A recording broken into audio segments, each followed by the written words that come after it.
తెలుగులో మనం చేతి వ్రాతను అందంగా రాసుకోవడానికి 5 రూళ్ల విధానాన్ని ఉపయోగిస్తున్నాం. ఈ 5 రూళ్లలో రాసుకునేటప్పుడు మనం మధ్య గీత ఏదైతే ఉందో ఆ గీతను ఆధారంగా చేసుకుని ఈ డబల్ రూల్ సిస్టమ్ 2 రూళ్ల మధ్యన మనం తెలుగు ఎలా రాసుకుంటామో ఆ విధంగానే రాస్తూ మధ్యలో ఉన్న ఈ మధ్య గీత డాటెడ్ లైన్ కనిపిస్తుంది కదా, ఈ లైన్ని ఆధారంగా చేసుకొని చిన్న సున్నాలు పెద్ద సున్నాలు రాసుకునేటప్పుడు మనం అందంగా అక్షరాలు రాసుకోవచ్చు. ఈ డబల్ రూల్ విధానంలో పిల్లలు రాసుకునేటప్పుడు ఈ సున్నాలు పెట్టే విధానం, నా రాసినప్పుడు సా రాసినప్పుడు వాళ్ళు ఈ ముందు పెట్టే వంకర భాగం ఏదైతే ఉందో ఆ భాగాన్ని పెద్దదిగా రాయడం చిన్నదిగా రాయడం అలాంటి తప్పులు చేస్తున్నారు. కాబట్టి వాళ్ళకి అలాంటి తప్పు లేకుండా ఉండడానికి ఈ 5 రూళ్ల విధానాన్ని మనం ఉపయోగించుకోవాల్సి వచ్చింది. ఇప్పుడు నేను అక్షరమాలను ఈ పేజీలో రాస్తాను. పిల్లలు నేను ఎలా రాశానో అలాగే దాన్ని ప్రాక్టీస్ చేసినట్లయితే అక్షరాలు అందంగా వస్తాయి. అలాగే మనం తెలుగు వర్ణమాలలో ఇంచుమించుగా ఒకేలాంటి అక్షరాలు కొన్ని మనం ఉపయోగిస్తూ ఉంటాం. ఆ అక్షరాల్లో తేడాలు ఏ విధంగా పిల్లలు రాసేటప్పుడు రాస్తున్నారో వాటిని తెలియజెప్పి దాన్ని ఎలా సరిదిద్దుకోవాలో కూడా తెలియజెప్తాను. మీరు శ్రద్ధగా చూసి నేర్చుకుంటారని అలాగే సాధన చేసి నేర్చుకుంటారని ఆశిస్తున్నాను. ఇప్పుడు నేను వర్ణమాలను ఈ 5 రూళ్ల విధానం చూడండి, 1, 2, 3, 4, 5 ఈ 5 రూళ్లలో నేను రాస్తున్నాను. ఇందులో 2, 4 లైన్లు మనం అక్షరాన్ని పూర్తిగా రాసుకునే లైన్లు.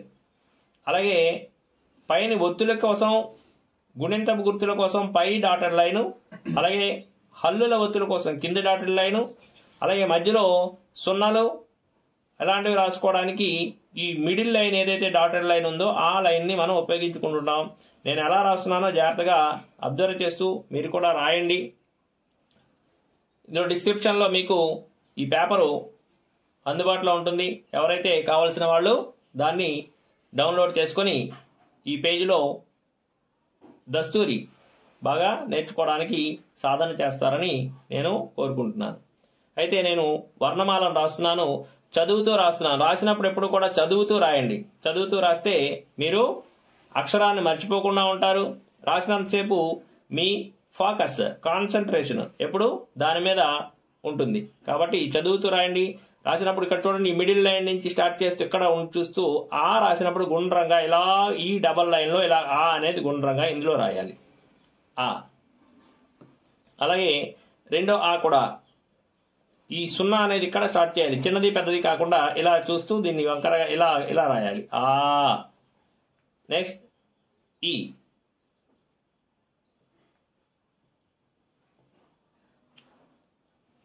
ఈ సున్నా కరెక్ట్గా ఈ 2 లైన్ల మధ్యలో వచ్చేటట్టు చూడాలి.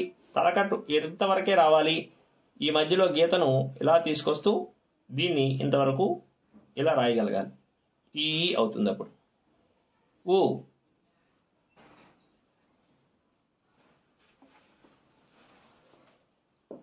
ఇలా రాస్తాం. రెండో ఊ రాసినప్పుడు దీన్ని ఇలా రాస్తూ 2 గీతల మీదన పెడుతూ పైని ఇలా పక్కని ఇది పెట్టుకుంటే ఊ అవుతుంది. రూ రాసినప్పుడు చూడండి ఇలాగా 1 కొమ్ము 2 కొమ్ములు పెట్టాలి రూ. రెండవ దానికి కూడా అలాగే రాస్తూ రూ ఇలా రాసి ఈ దీర్ఘాన్ని ఇంతవరకు తీసుకురావాలి. ఈ మిడిల్ లైన్ ఉంది చూసారా, ఈ మిడిల్ లైన్ వరకు దీర్ఘాన్ని పెట్టగలగాలి. ఏ రాసినప్పుడు ఈ సున్నా ఉంది, ఈ సున్నాని ఈ మిడిల్ లైన్కి దీనికి మధ్యలో ఇక్కడ మాత్రమే సున్నా చుట్టాలి. పెద్దది కానీ చిన్నది కానీ చేస్తే అక్షరం అందం పోతుంది. దీన్ని కొంచెం పైకి ఏ అలాగే రెండో ఏ రాసినప్పుడు కూడా అలాగే రాస్తూ కొంచెం పైకి తీసుకొచ్చి ఈ పైనున్న ఈ అర్ధచంద్రాకారం పైన పెట్టాలి. ఐ రాసినప్పుడు ఈ 2 లైన్ల మధ్యలోనే ఐ రాస్తాం. ఐ ఓ ఓ చూడండి, ఓ రాసినప్పుడు ఇలా పెట్టి ఇంతవరకే, దాన్ని పై వరకు తీసుకెళ్ళకూడదు. ఇంతవరకే, ఈ సగం మిడిల్ లైన్ ఉంది కదా డాటెడ్ లైన్, అంతవరకే తీసుకువెళ్ళి ఓని ఆపాలి. రెండో ఓ రాసినప్పుడు కూడా సేమ్ అలాగే రాస్తూ ఈ పైన ఒత్తుని ఇలాగ తీసుకురావాలి.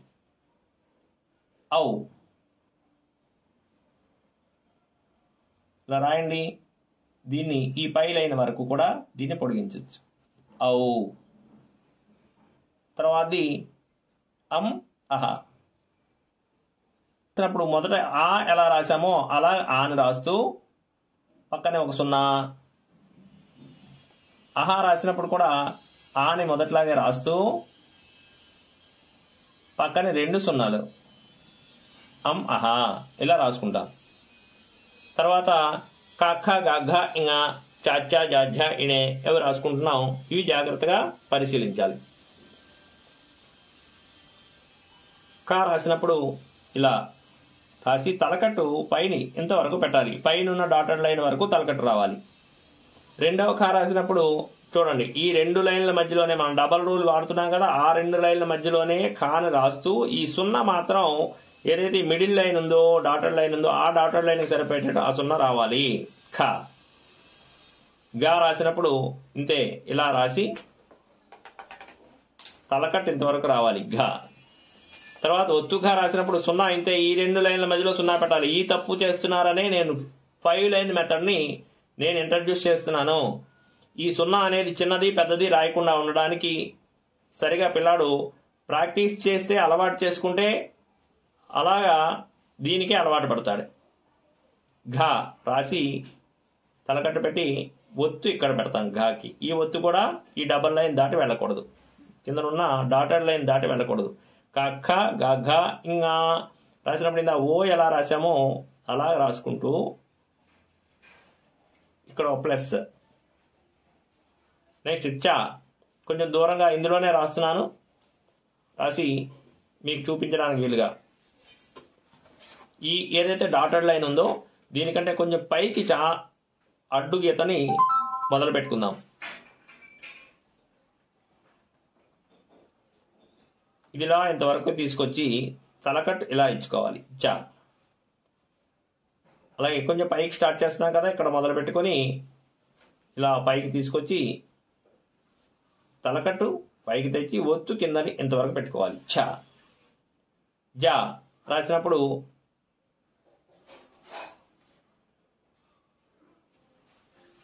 జ. ఝ 0 పూర్తిగా రాయాలి.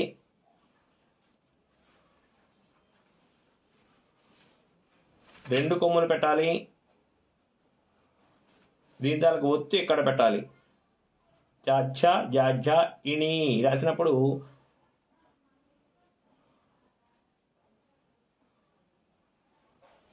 ఇలా రాసి ప్లస్ గుర్తు పెడతాం. తర్వాత టాఠా డాఢాణ రాద్దాం. ఇది కూడా కొంచెం గ్యాప్ ఇచ్చి ఆ లైన్లోనే రాస్తున్నాను. మీరు రాసినప్పుడు మాత్రం ఒకదాని కింద ఒకదాని కింద రాసుకుంటూ ఉంటాము వర్ణమాల రాసినప్పుడు. టా రాసినప్పుడు దీని 0ని చూడండి, మిడిల్ డాటెడ్ లైన్ ఏదైతే ఉందో ఆ డాటెడ్ లైన్ నిండా 0 పెట్టి ఇది ఇంతవరకే తీసుకొచ్చి తర్వాత దీని పైకి ఇంతవరకు తీసుకురావాలి. టా రాసినప్పుడు ఇది టా. పూర్తిగా పెట్టకూడదు, ఇంత చివరి వరకు వెళ్ళకూడదు, ఈ మధ్యలోనే ఆపాలి. ఠా రాసినప్పుడు ఒత్తు ఠా రాసినప్పుడు రా అంటే 0 చుట్టి తలకట్టు సరిగా పెట్టి ఇంతవరకు పెట్టి మధ్యలో చుక్క పెట్టి ఒత్తు ఠా. డా. డా రాసినప్పుడు ఊ రాసాం కదా, అలాగే డా తలకట్టు పైన రావాలి. ఢా.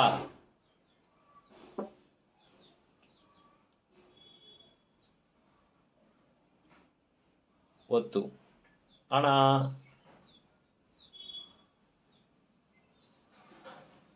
అనా రాసినప్పుడు చూడండి, ఇది ఇంతవరకు రావాలి, ఇది కంటి కింద వరకు డైరెక్ట్గా వచ్చేయచ్చు. ఇది మధ్యలో అక్కడ మళ్ళీ ఇలా నొక్కి రాయక్కర్లేదు. టాఠా డాటా నా అయింది కదా.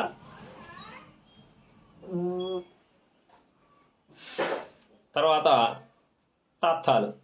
తా రాసినప్పుడు చూడండి, ఆ రాసినట్టుగా అంత చివరి వరకు తా 0 అక్కడ పెట్టకూడదు, తా 0 ఇక్కడే ఉండాలి. ఈ మిడిల్ లైన్ ఏదైతే ఉందో ఆ మిడిల్ లైన్కి మధ్యలో వచ్చేటట్టు తా ఇక్కడ చూసుకోండి. ఇలా చూసుకొని దీన్ని ఇది ఇక్కడికి రావాలి. తలకట్టు ఇక్కడ రావాలి తా. ఒత్తు థా రాసినప్పుడు ఇది మొత్తం మధ్యలో చుక్క పెట్టాలి, కింద ఒత్తు పెట్టాలి. దా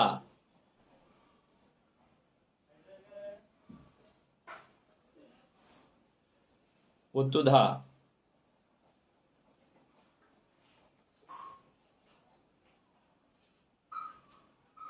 నా ఇది ఈ మిడిల్ లైన్ డాటెడ్ లైన్ యొక్క ఉపయోగం ఏంటంటే నా రాసినప్పుడు ఇంతే, ఇంతకంటే పెద్దది పెట్టకూడదు, ఈ వంకర ఇంతకంటే పెద్దది పెట్టకూడదు. తాత దాధానా. తర్వాత పా రాసినప్పుడు కూడా సున్నా ఇంతే ఉండాలి, ఈ మిడిల్ లైన్లో సున్నా, అది పెద్దది చిన్నది చేయకూడదు. తలకట్టు రెండో ఫా ఒత్తు ఫా కింద ఒత్తు బా భా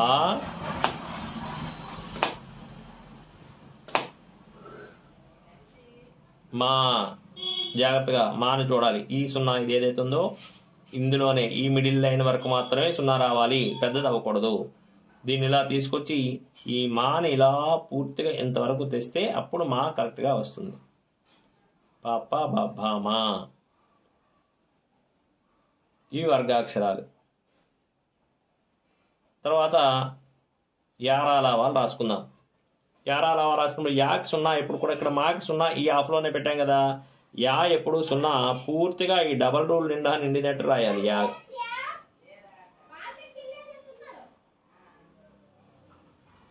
యా రా. అక్షరాలు కొంచెం వరుస క్రమం మారుస్తున్నాం, కన్ఫ్యూజ్ అవ్వకూడదు. యా రా తర్వాత బండిరా రాస్తున్నాం.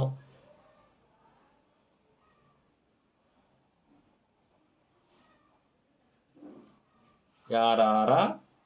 ఇప్పుడు లా రాసినప్పుడు ఈ సున్నా ఇక్కడ నుంచి స్టార్ట్ చేయాలి, ఇలా పూర్తిగా రాయాలి. తాలాగా రాయకూడదు, ఆ లాగా రాయి మొదలు పెట్టాలి.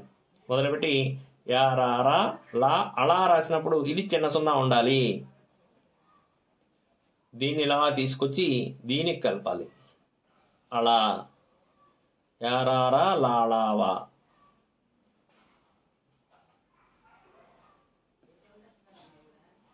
సే సే అని పూర్తిగా సే సాకెత్తం ఇస్తే సే కింద పలకండి, శా అని పలకండి.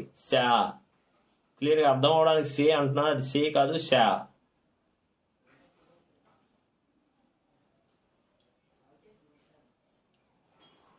శా షా షా విజిల్ సౌండ్ రావాలి. శేషా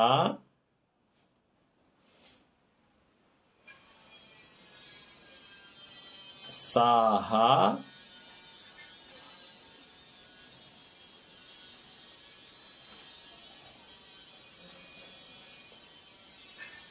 ఇంతవరకు రావాలి. శేష సాహ యారారా లాళావా శేష సాహ. ఇది మనం వర్ణమాల నేర్చుకునే విధానం. అయితే మనం ఈ వర్ణమాల నేర్చుకునేటప్పుడు కొన్ని ఒకేలా ఉండే అక్షరాలు అవి ఎలా రాస్తున్నాం, ఆ తప్పుల్ని మనం ఏ విధంగా సరిదిద్దుకోవాలి అనేది కూడా ఈ వీడియోలోనే చెప్తున్నాను. శ్రద్ధగా వినండి, చూడండి, సాధన చేయండి, మంచి దస్తూరి నేర్చుకోండి. ఆ తా లా ఈ మూడు అక్షరాలు ఇంచుమించు ఒకేలా మనకు కనిపిస్తాయి. వాటిని మనం రాసేటప్పుడు ఆని రాసినప్పుడు ఎలా రాస్తారు, ఇక్కడ ఈ సున్నా ఏదైతే ఉందో దీనికి ఇలా పెడుతూ దీన్ని కరెక్ట్గా ఇలా కింద వరకు తీసుకొచ్చి దీన్ని మళ్ళీ ఇలా తెచ్చి ఇది ఆ. తా రాసినప్పుడు ఏం చేయాలి, ఈ సున్నాలు ఇంతవరకే, అంతకంటే పైకి కిందకి వెళ్ళకూడదు. ఇది ఇక్కడ పెట్టి దీనికి తలకట్టు ఇక్కడ పెట్టాలి, అది తా. లా రాసినప్పుడు ఏం చేస్తాం, ఆ ఇందాక ఎలా సున్నా పెట్టుకున్నామో అలాగే ఈ మిడిల్ లైన్ నుంచి మొదలుపెట్టి ఇలా ఇంతవరకు వచ్చి కింద లైన్ వరకు తీసుకొచ్చి ఇలా ఈ పై లైన్కి తగల డబల్ రూల్లో అలా రాసుకోవాలి. ఆ తా లా అనే అక్షరాలు ఆ విధంగా ఉంటాయి. తర్వాత ఈ ఐ ఇణి అణ ఈ అక్షరాలు చూడండి. ఈ ఉన్నప్పుడు ఎప్పుడు కూడా ఈ అనేది ఈ డబల్ రూల్లో ఇలా రాస్తూ దీన్ని కొంచెం కిందకి తీసుకురావాలి. ఈ ఐ రాసినప్పుడు పైకి కిందకి కూడా ఇలా వంకరలు తీసుకొచ్చి ఇది ఐ. అలాగే చాచా జాఝా ఎణే ఉంది కదా, ఈ ఎణే రాసినప్పుడు ఈ రాస్తాం.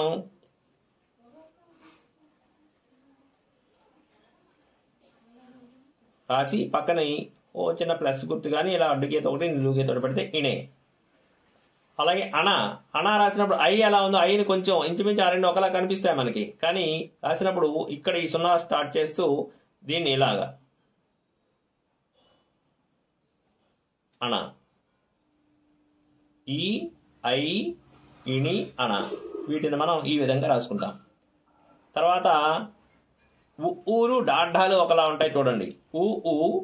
అలాగే టాటా డాఢాలో డాఢా, ఈ రెండు ఈ ఒకలా ఉంటాయి. వీటిని మనం రాసేటప్పుడు ఊ ఎప్పుడు కూడా రాసి మీద గీత పెట్టి ఊ, రెండు గీతలు పెడుతూ దీర్ఘం ఊ డా ఢ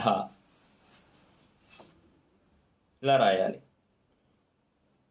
ఒక్కోసారి కొంతమంది ఈ మిర్రర్ ఇమేజ్ లాగా వాని డాని ఒకలా రాసేస్తూ ఉంటారు. డా అనేది ఊ షేప్లో ఉంటుంది, ఊలా ఉంటుంది. వా అనేది అటు నుంచి ఇటు తిరగబడి ఉంటుంది, అది అబ్జర్వ్ చేసుకోవాలి. తర్వాత అరువులు రాసినప్పుడు మొదటి అరు 2 కొమ్ములు ఉంటాయి. ఇవి 2 కొమ్ములు పెడితే ఇది అరు అవుతుంది. అదే ఒకే కొమ్ము పెట్టామనుకోండి అదేమవుతుంది, బాక్కొమ్మిస్తే బూ అవుతుంది.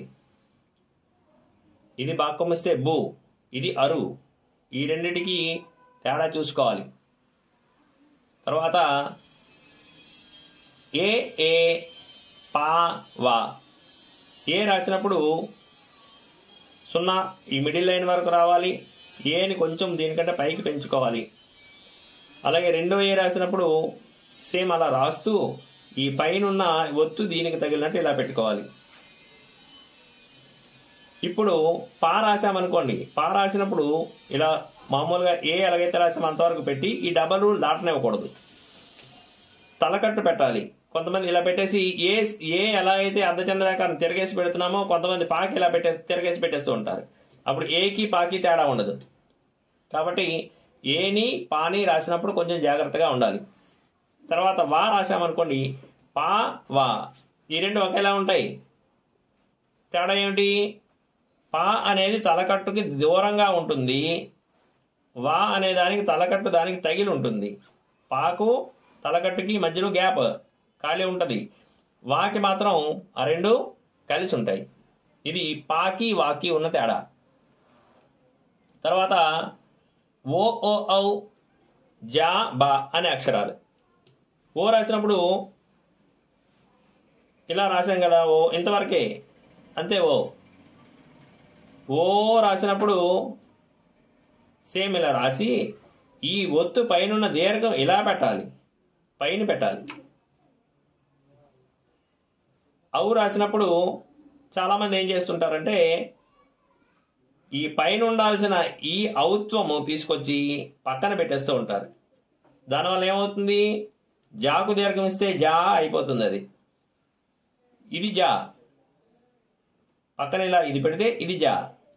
అదే పైన పెట్టేస్తే ఓ చా, ఔ జాకు దీర్ఘం ఇస్తే జా. చూసారా రెండు తేడా ఎంత, జాకు దీర్ఘం ఇస్తే జా ఇలా ఉంది. ఔ అనేది ఇలా రాసేస్తే పక్కన రాస్తే ఏమైంది, జాకు దీర్ఘం ఇస్తే జా అయిపోయింది. ఇది చేస్తున్న తప్పు. ఔ అనేది పైన ఉండాలి ఔత్వం, జాకు దీర్ఘం పక్కన ఉండాలి. అలాగే బా రాసినప్పుడు ఓకి బాకి తేడా చూడండి. ఇక్కడ నుంచి పై వరకు వస్తుంది బా అనేది, పై వరకు ఇంతవరకు తీసుకొస్తే బా అవుతుంది. మధ్యలో ఈ మిడిల్ లైన్ దగ్గర ఆపేస్తే ఓ అవుతుంది. అది గుర్తుపెట్టుకొని ఓని బాని రాసేటప్పుడు చాలా జాగ్రత్తగా రాస్తూ ఉండాలి. తర్వాత ఖా, ఒత్తు ఖా.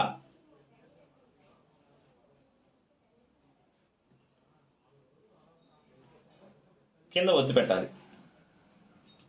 బా ఉంది, బాని కానీ ఒకలా రాయకూడదు. బా అనే చూడండి ఇలా తీసుకొచ్చి ఇలా వంకర ఇటు నుంచి ఇటు తిప్పాలి. ఇలా లోపల నుంచి ఇలా తిప్పితే ఒత్తు ఖా అవుతుంది, ఇలా బయటికి తీసుకొచ్చి తిప్పితే బా అవుతుంది. అలాగే ఘా ఝ, ఘా రాసినప్పుడు ముందు పా అక్షరం ముందు రాసేసుకోవాలి. పా రాసుకుని ఒత్తు ఫా రాసి పక్కన ఇంకొక కొమ్ము పెడితే సరిపోతుంది. ఇది ఘా, ఒత్తు ఘా. కా ఖా గా ఘా ఇక్కడ ఉంది కదా, గా ఘా, ఇది ఒత్తు ఘా. అదే ఒత్తు ఝా అనుకోండి, ముందు రాలా రాసుకొని దీనికి రెండు కొమ్ములు పెట్టి ఈ ఒత్తు ఇక్కడ పెట్టకూడదు, ఇక్కడ పెట్టాలి. ఝ ఝ. అలాగే చాచాలు రాసేటప్పుడు, బాబ్బాలు రాసేటప్పుడు పిల్లలు బాగా తప్పు చేస్తుంటారు.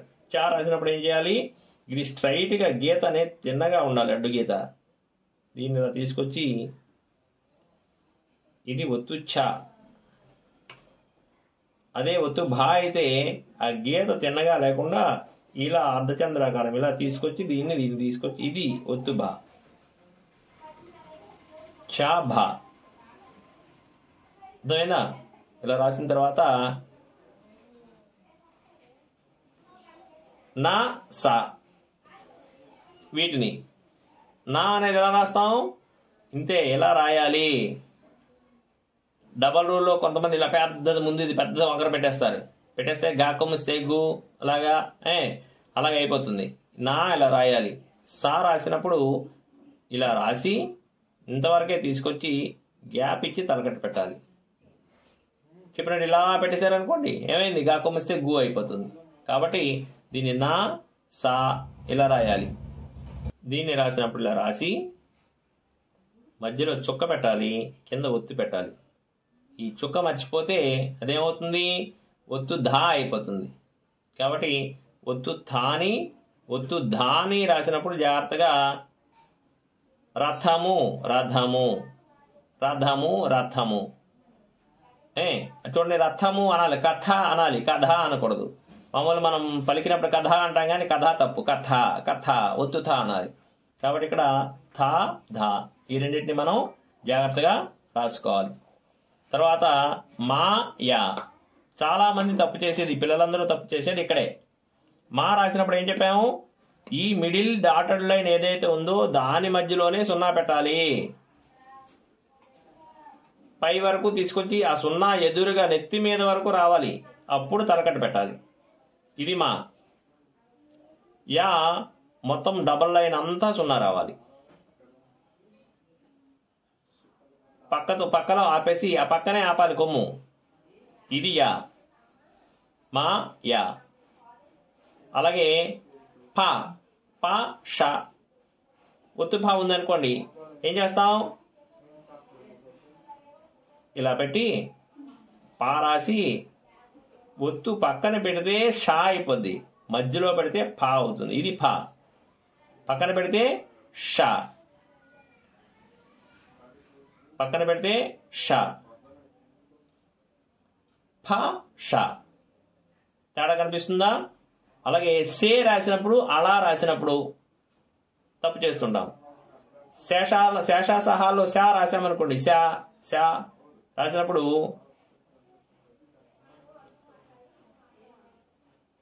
ఇది శా. అదే అలా ఏమవుతుందంటే ఇలా ఇటు నుంచి ఇలా వంకర ఇలా పెట్టి ఇలా తీసుకొచ్చి ఇటు నుంచి ఇటు పెట్టాలి. ఇది అలా. ఇలాగా మనం హ్యాండ్ రైటింగ్లో ఇన్ని తప్పులు చేస్తూ ఉంటాం.